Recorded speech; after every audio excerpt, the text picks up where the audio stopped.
Merci Monsieur le Président, merci cher François. Alors, ma contribution, évidemment, est là pour donner un peu d'épaisseur historique à cette question. Et le sujet, le thème même de cette contribution peut surprendre. On pourrait même affirmer et penser que aborder cette question des pouvoirs d'injonction du juge administratif à travers le prisme de l'histoire, ce que je vais faire maintenant, peut même apparaître de prime abord comme un non-sens. Et en effet, ça a été rappelé pour des générations entières de juristes, le séculaire principe qui interdisait jusque-là aux juridictions administratives d'adresser des injonctions à leurs justiciables publics était parfaitement représentatif de l'état du droit qui gouvernait les rapports du juge administratif et de l'administration, et ce pendant plus d'un siècle. Alors le pouvoir d'injonction du juge administratif pris en tant que tel, pourrait effectivement apparaître comme un pouvoir tout à fait nouveau, et tel qu'il a été consacré en 1995, ce pouvoir finalement apparaît antérieurement à cette date comme une illusion, comme une chimère, comme un idéal vers lequel il fallait tendre, et en particulier à la suite des exhortations incessantes d'une partie de la doctrine. Alors un tel raccourci relèverait pourtant sans doute d'une vision caricaturale et sans doute inexacte de l'évolution historique. Ce serait là d'abord oublier que le principe en lui-même de prohibition des injonctions, quelque enraciné qu'il fût, revêt bien les traits d'un principe historiquement daté. Principe qui lui-même trouve ses origines dans l'autolimitation des pouvoirs du juge, notamment dans le contentieux de l'excès de pouvoir, telle qu'elle a été explicitement affirmée au lendemain de la loi du 24 mai 1872. Ce serait oublier également que l'injonction, qui est une manifestation de l'impérium du juge, n'a pas toujours été étrangère, pour reprendre les termes de la célèbre interrogation du Huron, à l'exercice de ses pouvoirs. Et on se souvient notamment que les parlements d'Ancien Régime, qui s'étaient arrogés au prix d'une longue conquête historique du droit de connaître des litiges intéressant à l'administration, se sont notamment également arrogés du droit de prononcer des injonctions à l'encontre des autorités locales et même à l'encontre des agents de l'administration royale. Surtout, avant même le passage, et ça a été rappelé tout à l'heure, de la justice retenue à la justice déléguée, eh bien, le XIXe siècle a vu le Conseil d'État mettre en œuvre, notamment à certaines périodes, à une époque où la distinction des contentieux n'était pas encore bien établie, toute une série de pouvoirs et de prérogatives, bien sûr les formes les plus directives de renvoi, l'injonction et même la substitution, et ce en dehors même des quelques contentieux que l'on rattache aujourd'hui aux contentieux objectifs de pleine juridiction. Alors après une période marquée par un net recul des procédés de contrainte les plus vigoureux, les premières décennies du XXe siècle furent par ailleurs, contre toute attente, marquées par un spectaculaire renouveau des pouvoirs du juge administratif, et ce, particulièrement dans le contentieux de la légalité. Et à cette époque, le Conseil d'État utilisa toute une série, par voie prétorienne, toute une série de techniques juridictionnelles, dont bon nombre aujourd'hui sont tombées en désuétude, afin de renforcer l'autorité de ces décisions en contournant par là même le principe de prohibition des prononcés d'injonction. Et finalement, ces diverses techniques juridictionnelles manifestaient bien avant la loi du 8 février 1995, le souci du juge administratif de la bonne exécution de ces décisions. Alors on l'a oublié, mais la doctrine de l'époque ne s'y trompait pas, et Ouriou lui-même parlait dans son précis, je le cite, d'une campagne très intéressante pour assurer l'autorité de la chose jugée. Au même moment, le grand Achille Metz soulignait pour sa part l'usage de procédés d'une ingénieuse diplomatie qui tendent à exercer une pression discrète mais énergique sur l'administration en vue de la mener à ses fins. Alors ce sont ces techniques utilisées par le Conseil d'État à une époque, le début du XXe siècle, où le principe de prohibition était parfaitement établi, que l'on se propose ici d'aborder à travers un bref tour d'horizon. Certaines de ces techniques revêtent les traits de procédés de contournement, difficilement assimilables en tant que tels à des injonctions, mais jouant le rôle de moyens de pression plus ou moins efficaces. D'autres se révèlent à l'analyse comme des injonctions déguisées, voire même de véritables injonctions. Et ces dernières techniques permettent finalement de mettre en lumière, à l'encontre peut-être d'une présentation historique trop caricaturale, trop peu nuancée, l'existence d'un pouvoir d'injonction officieux, souterrain, inavoué, peut-être même clandestin, que révèle l'étude de la jurisprudence, en dehors même des quelques hypothèses que l'on rangeait au siècle dernier parmi les exceptions à ce principe de prohibition des injonctions. Alors, l'assimilation de ces techniques à des injonctions suppose, bien entendu, de s'entendre tout d'abord sur ce qu'est une injonction.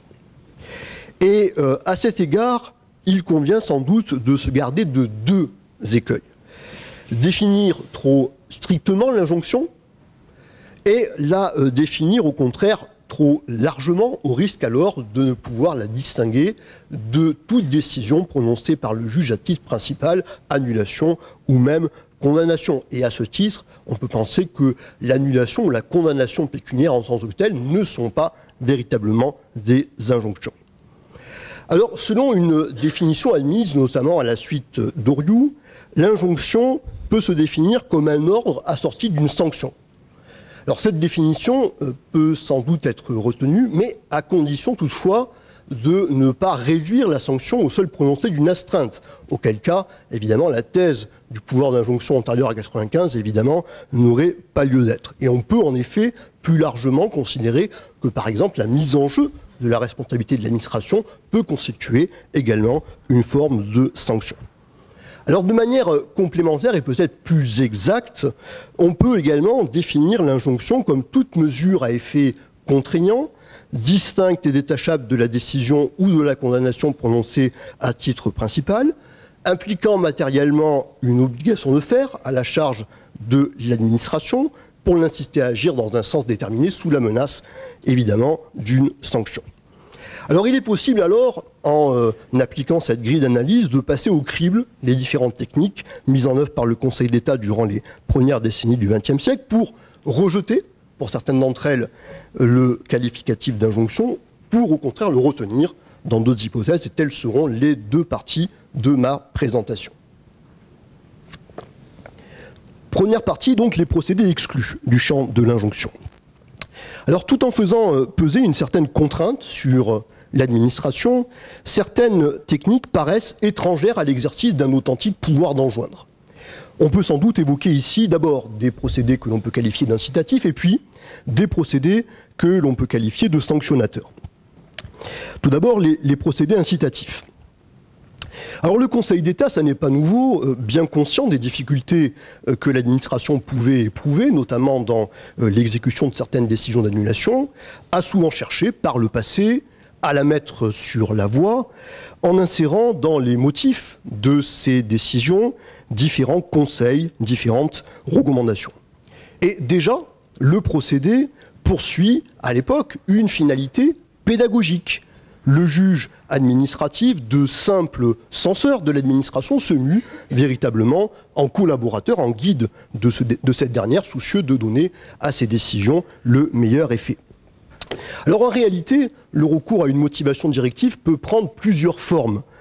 Tantôt, le Conseil d'État fixe par des formulations parfois très proches de l'arrêt de règlement les grands principes qui encadrent l'action de l'administration. Et cette manière de procéder, qui se rattache davantage à ce qu'on appelle le pouvoir jurisprudentiel, se manifeste dans une jurisprudence aussi ancienne que classique, dont les arrêts Rodière, Despujol ou encore Société du journal L'Aurore constituent sans doute de bonnes illustrations. Mais il arrive également que le Conseil d'État intègre dans les considérants même de ses décisions de véritables directives d'exécution, donnant concrètement à l'administration la marche à suivre à la suite d'une décision d'annulation. Alors, un tel procédé, qui se rattache davantage à l'exercice d'un pouvoir juridictionnel, et dont on trouve trace dès le début du XXe siècle, se manifeste le plus souvent à l'appui d'un second recours en cas de méconnaissance par l'administration d'une première décision. Plus rarement, mais c'est arrivé, le Conseil d'État a également tiré à titre préventif, dans les motifs de sa propre décision, les conséquences de l'annulation prononcée. On peut notamment citer un arrêt colonel Lodochowski du 19 juin 1903. Alors certains auteurs ont pu voir dans l'emploi de tels procédés une pratique proche de l'injonction. Un tel qualificatif doit pourtant ici être écarté. Et en effet, l'injonction juridictionnelle suppose la présence dans une décision de justice d'un énoncé prescriptif à caractère obligatoire. Tel n'est pas le cas ici pour de simples directives et autres conseils que le juge peut habilement distiller dans les motifs de ses décisions qui s'analysent simplement en des recommandations sans prendre la forme d'une authentique prescription de nature à lier juridiquement l'administration. Et à cet égard, ça a été souligné tout à l'heure, eh bien, l'évolution accomplie en 2001 est sans doute des plus significatives, puisqu'en statuant sur les suites de son annulation par des motifs expressément revêtus de l'autorité de la chose jugée, le Conseil d'État a sans doute franchi, dans ses arrêts Société à objet sportif Toulouse Football Club, Vassili Kiotis et Titran, le pas qui sépare la simple recommandation de l'injonction véritable. Alors, au-delà de la simple incitation, des procédés plus contraignants à valeur de sanctions peuvent également venir renforcer la pression exercée sur l'administration. C'est l'objet de ce second volet. La pression exercée par le juge administratif peut se renforcer à travers l'utilisation de procédés propres au contentieux indemnitaire qui sont destinés à sanctionner la méconnaissance par l'administration, l'autorité de la chose jugée. Alors, parmi ces procédés, l'une des pratiques sans doute la plus connue est la pratique des condamnations alternatives qui prend généralement la forme de condamnation simionem et que le Conseil d'État a notamment utilisé pendant longtemps dans le contentieux des ouvrages et des travaux publics. Alors, cette pratique, elle permet de mettre l'administration face à une véritable option puisque le juge précise les effets matériels de sa décision, mais tout en offrant à la personne publique la possibilité de s'en écarter en s'acquittant tout simplement d'une indemnité. Et donc le juge, dans ses décisions, est amené à condamner l'administration si mieux n'aime celle-ci supprimer l'ouvrage ou éventuellement réaliser tel ou tel travaux. Alors là encore, on a pu se demander si une telle pratique constituait ou non une injonction. Alors là encore, le qualificatif d'injonction mérite sans doute d'être dénié à une telle pratique, puisque la conduite fixée par le juge, à l'arrivée, n'apparaît pas comme une véritable obligation, mais comme une simple faculté. Et on observera au surplus, sur le plan historique, que cette pratique-là, contrairement à d'autres procédés, a survécu à la loi de 1872 et que, par ailleurs, certaines juridictions administratives subordonnées ont utilisé cette technique avant 1995 avec l'aval, semble-t-il, du Conseil d'État, ce qui également contribue également à dénier au procédé tout caractère d'injonction. Alors la technique en question ne doit pas être confondue, comme elle l'est parfois, avec le procédé voisin des dommages-intérêts moratoires, moins employé par le Conseil d'État, qui consiste à fixer une indemnité périodique, généralement annuelle, jusqu'à la cessation du dommage, afin d'inciter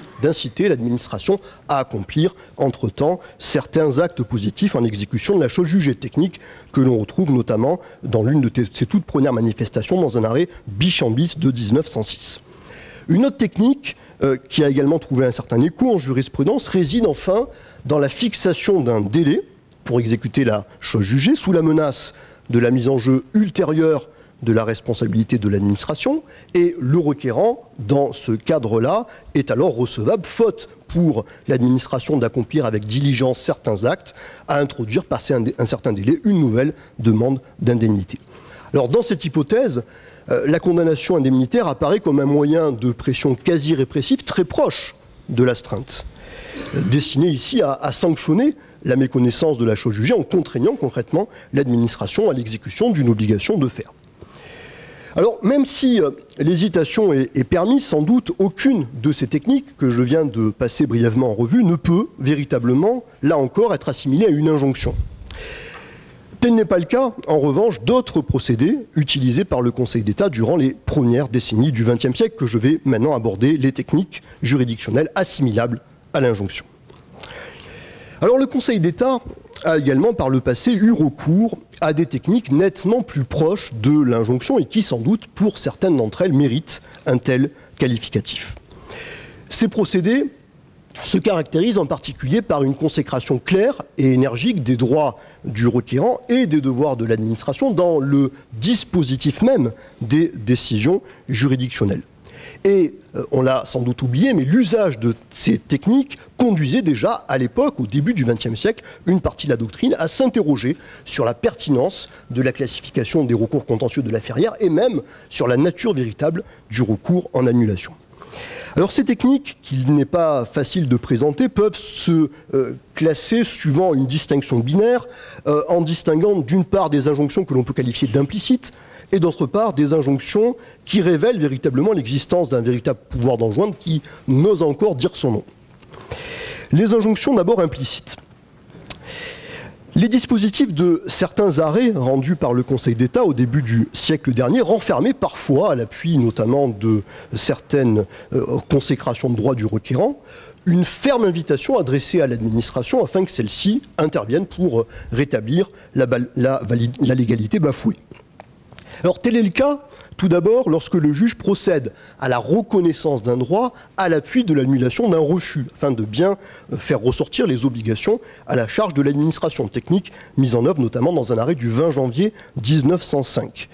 On peut également ici évoquer certaines formes très particulières d'annulation partielle qualitative ou en tant que, comportant une consécration particulièrement énergique des droits du requérant. Et un exemple, dans le contentieux des emplois civils réservés aux anciens militaires, le Conseil d'État a eu l'occasion, à travers sa jurisprudence Aubry et Buteau de 1910, de consacrer à l'appui d'une formule d'annulation les droits du requérant à l'exercice des fonctions dont il avait été illégalement privé. Et dans ce cas précis, le Conseil d'État, confronté à un acte de nomination illégale, privant l'individu de l'emploi qu'il aurait dû normalement occuper, n'a pas hésité, après les arrêts de 1910, à annuler l'acte en question en tant qu'il porte atteinte aux droits du requérant écarté à tort. Et une partie de la doctrine à l'époque a analysé un tel procédé comme une forme d'injonction déguisée, invitant en réalité l'administration à nommer le candidat illégalement privé de l'emploi en question.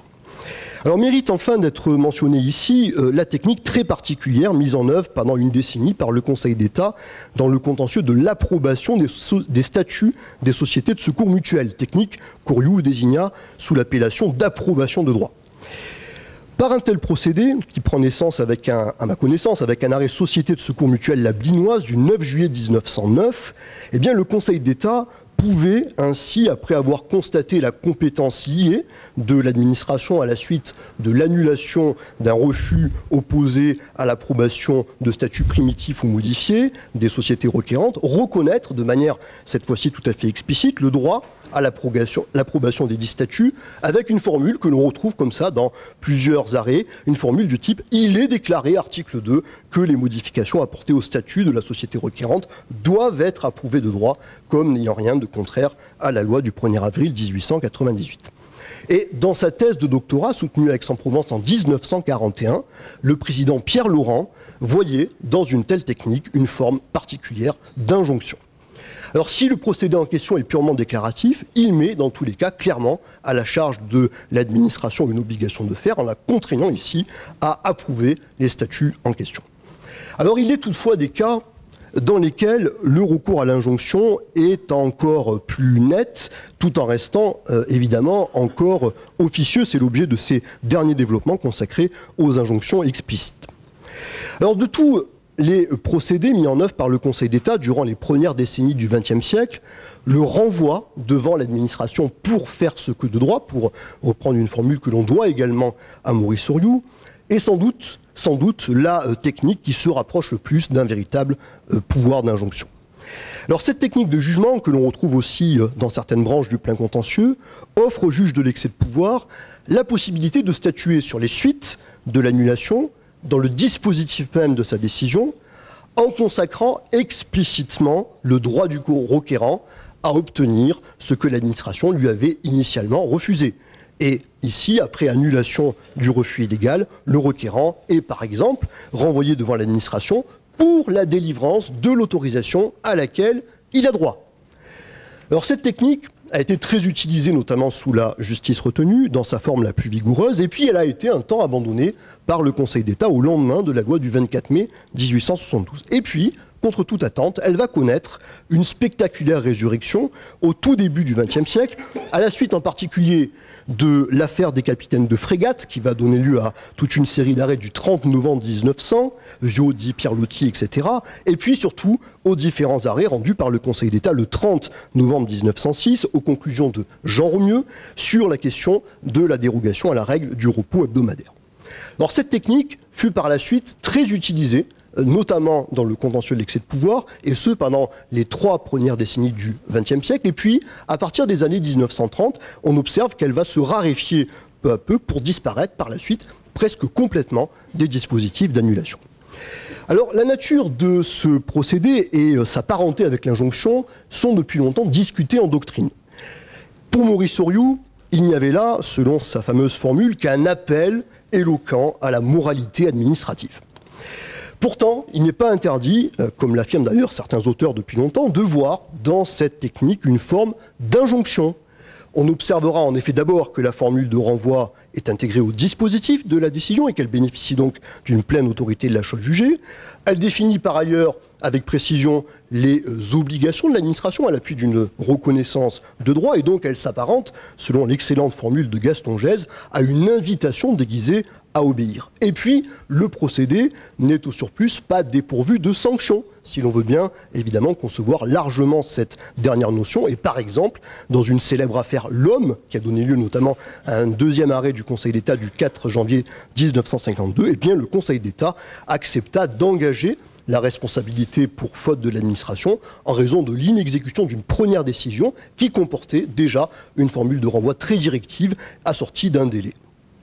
Alors au final, on conviendra que finalement, en renonçant à l'injonction, eh bien, le Conseil d'État se serait en définitive sans doute interdit le mot, mais sans abjurer totalement la chose. Et à l'image de M. Jourdain, faisant, on le sait, de la prose sans le savoir, eh bien, la haute juridiction semble bien avoir pratiqué pendant un temps l'injonction en l'ignorant, en tout cas en feignant officiellement de l'ignorer. Je vous remercie.